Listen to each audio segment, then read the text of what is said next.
secondes, c'est Aurélien Fiat. Aujourd'hui, nous allons nous retrouver donc pour la vidéo explicative des exercices concernant la séance 1 du cours sur les variations de fonctions.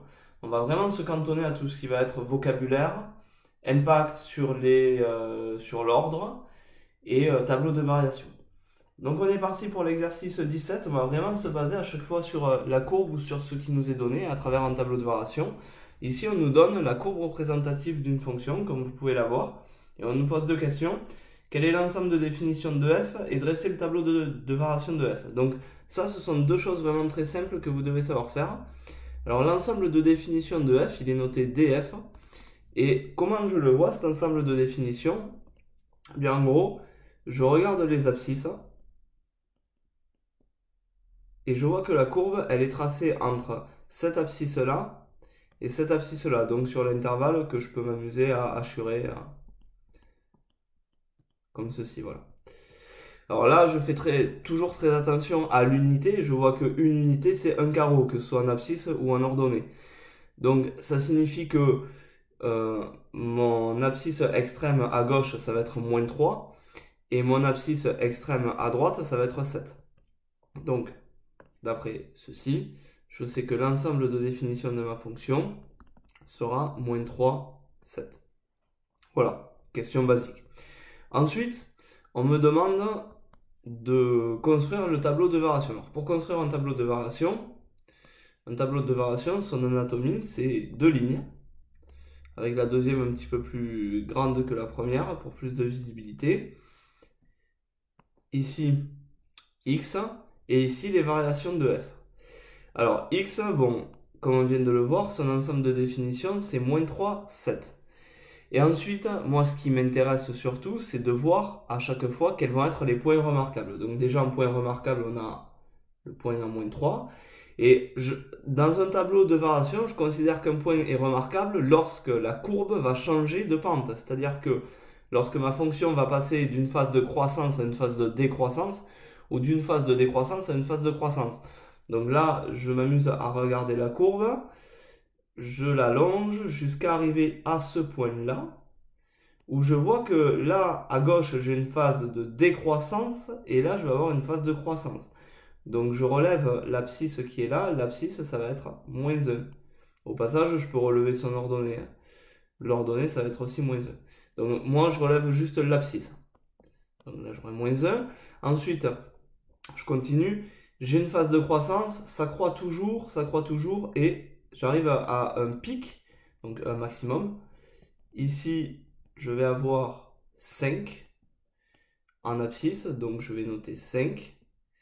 Au passage, je relève l'ordonnée. 1, 2, 3, 4, 5 aussi. Donc voilà, pas de souci. Et enfin, j'ai mon dernier point, donc qui va terminer la courbe, qui est symbolisé par l'abscisse 7. Alors qu'est-ce que je fais? Bon, mais déjà, je vais m'attacher à faire les flèches. De moins 3 à moins 1, ma courbe descend, donc ma fonction est décroissante. Donc je fais une flèche de décroissance. Ensuite, de 1 à 5, ma courbe monte. De moins 1 à 5, pardon, ma courbe monte. Donc ma fonction est croissante. Je fais une flèche de croissance. Et de 5 à 7, la courbe descend, donc la fonction décroît. Donc je fais une flèche de décroissance. Mais là, c'est pas fini. Parce que si j'ai relevé les abscisses, il faut quand même que je relève les ordonnées. Donc à moins 3, l'ordonnée que j'ai ici, c'est 4. D'accord? Donc je vais prendre, à moins 3, j'associe 4. À moins 1, on l'a déjà relevé. L'ordonnée, c'était moins 1. Donc je mets moins 1. À 5, on l'a relevé aussi. L'ordonnée, c'était 5. Alors là, c'est un hasard que l'abscisse et l'ordonnée soient les mêmes. Bien souvent, ce sera pas pareil. Et à 7, je vois que mon point, il est sur l'axe des abscisses. Donc ça signifie que l'ordonnée, c'est 0. Et là, c'est exactement la remarque que je vous faisais de la dernière fois. C'est pas parce que 5 est plus haut que 4 que je vais devoir le mettre beaucoup plus haut dans mon tableau. En fait, tous les maximums vont être au même niveau, tous les minimums vont être au même niveau, d'accord? Donc ne décalez pas les maximums et les minimums. Enfin, les maximums, ne les décalez pas entre eux et les minimums non plus. Donc, si je devais commenter, sur l'intervalle moins 3, moins 1, la fonction est décroissante, son maximum est 4, son minimum est moins 1. Sur l'intervalle moins 1, 5, la fonction est croissante, son maximum est 5, son minimum est moins 1. Et sur l'intervalle moins 5, 7, la fonction est décroissante, son maximum est 5, son minimum est 0. Et donc en termes global, on va dire que le maximum global de la fonction c'est 5 et le minimum global ça va être moins 1. Voilà pour cet exercice. Je vous laisse screen et on va passer au 18. Alors concernant l'exercice 18, on me dit on considère une fonction f définie sur R. Les points A, 2, 4, B, 5, 2, C, 6, 5 appartiennent à la courbe représentative de f. Peut-on affirmer que f est décroissante sur 2, 6? Alors moi ce que je vais faire, je vais me faire cette partie de courbe là. Donc je vais me faire un petit repère, histoire de me donner une idée. Puis je vais voir. Alors, au niveau des ordonnées, je vais en avoir maximum 5. 1, 2, 3, 4, 5. Donc mon unité va être là. Au niveau des abscisses, 6. 1, 2, 3, 4, 5, 6. Donc hop.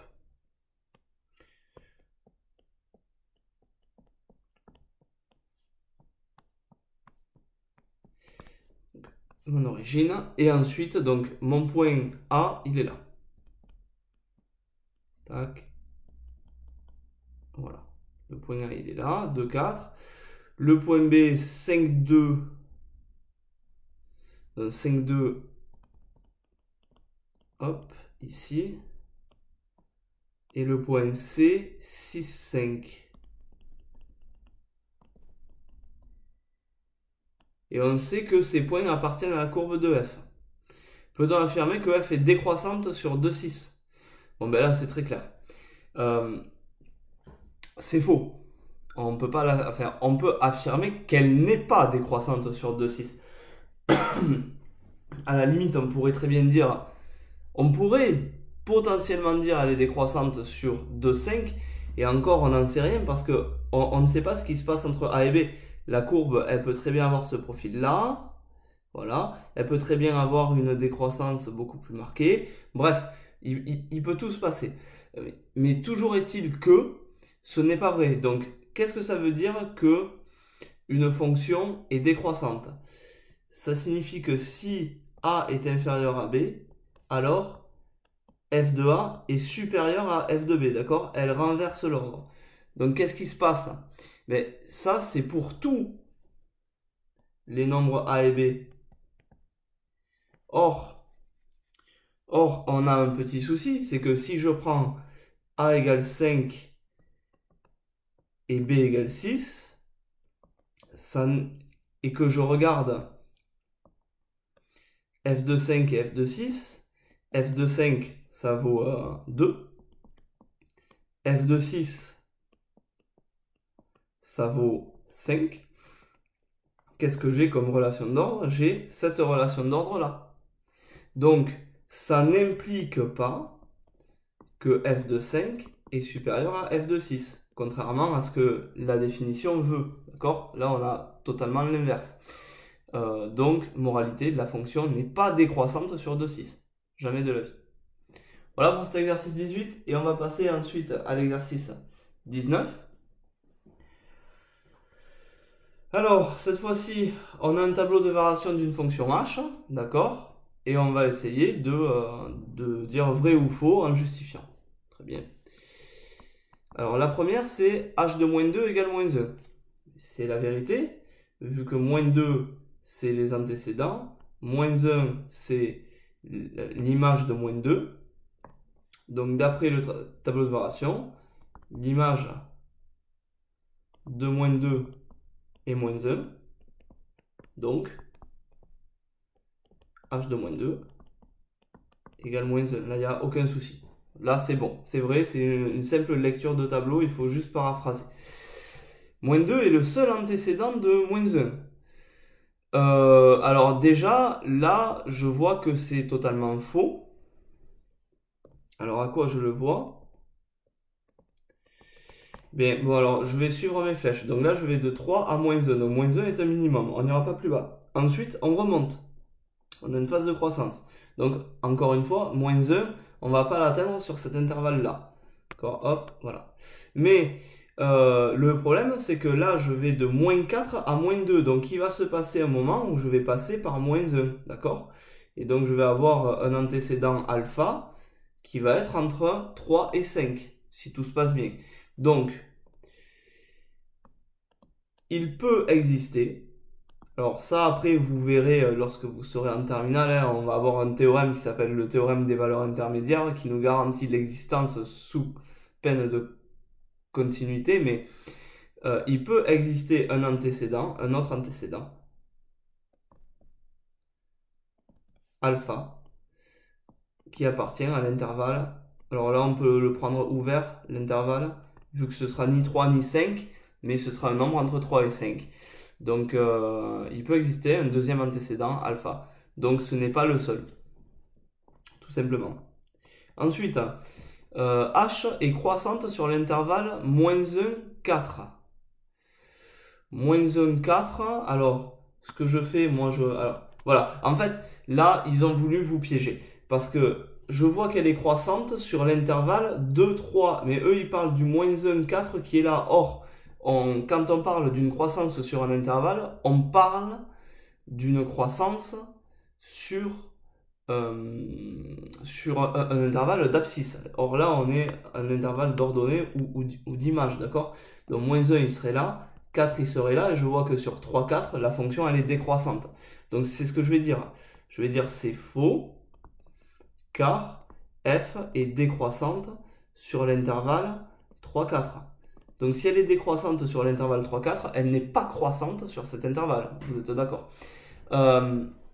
Si on m'avait dit f est décroissante sur l'intervalle moins 1, pardon, est croissante sur l'intervalle moins 1, 2, moins 1, 2, ça aurait été un intervalle compris entre, dans l'intervalle 2, enfin moins 2, 3, et donc là j'aurais eu vrai, là. Là, d'accord, on est bien concerné par la flèche de croissance.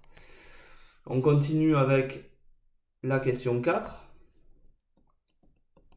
Si x est entre moins 6 et moins 2, c'est-à-dire je suis ici, x il est là, alors h de x est entre moins 1 et 3. Et bien c'est la vérité. C'est la vérité.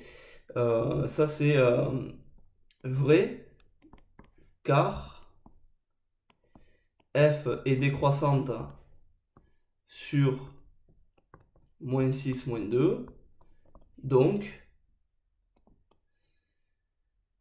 pour tout x entre moins 6 et moins 2, f de x et pardon, c'est pas f, c'est h. D'ailleurs, j'ai mis des f partout, mais c'est des h. Si c'était h, voilà. Et là aussi. Hop. H de x est dans l'intervalle. Donc le plus petit, ça va être, eh bien disons, voilà. H de moins 2, et là H de moins 6. Donc cet intervalle-là, H de moins 2, ça fait moins 1, et H de moins 6, ça fait 3, et on retrouve bien les bornes de notre encadrement, donc pas de souci. Et on va terminer enfin avec si x appartient à moins 6, 3, alors h de x est entre 3 et 4. Alors si on lit très rapidement le tableau, on est piégé de suite parce que x il est là du coup maintenant, et on peut se dire bah ouais, je vais arriver, je vais prendre les valeurs extrêmes et puis je suis content. Ouais, sauf que là il faut trouver un contre-exemple parce que on va dire d'entrée c'est faux, car par exemple on va prendre moins 2. Moins 2 est bien entre moins 6 et 3, et f de moins 2 est égal à moins 1, et moins 1 ce n'est pas dans l'intervalle 3, 4. Donc là justement c'est une simple analyse, hein. Ça vous semble un peu bizarre parce que évidemment là j'ai quand même cette phase là qu'il ne faut pas oublier, et donc on trouve un contre-exemple, d'accord? Là il est très clair que si on prend par exemple moins 2, ça va pas marcher, mais en fait il est très clair que si on prend tout nombre entre moins 6 et moins 2, ça ne va pas marcher vu que ce sera inférieur à 3, l'image. Donc voilà. Voilà donc pour ceci. On en a donc fini avec les exercices concernant la première séance. Vous voyez, on s'est vraiment basé sur la manipulation du vocabulaire, sur l'analyse d'un tableau de variation, la construction d'un tableau de variation. Ça, c'est des choses à savoir bien faire, à bien comprendre. Il n'y a rien de bien compliqué. On se retrouvera pour une seconde vidéo sur le même thème. En tout cas, entraînez-vous, travaillez bien. On se dit à très vite.